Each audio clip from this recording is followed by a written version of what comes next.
Glass skin effect na. Yay, dumating na yung mga order kong original brightening moisturizer at saka Hyalocera. Ito yung nagte-trending ngayon dito. Pag in-open mo siya, ka-open ko lang kasi nito. Ganyan siya. Clear yung kanyang pansin. So, may nakalagay na spoon.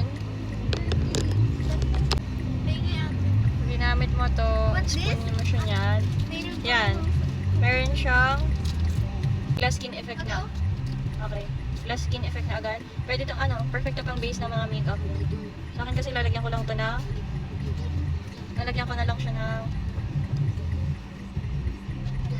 sunscreen. Then, tapos na ako. Hindi ako nag-makeup na ganyan. Sobrang ganda nito. Dikit, diba? Sobrang dikit. Wait, hanap tayo ng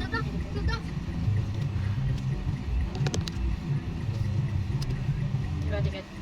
Dikit na dikit talaga.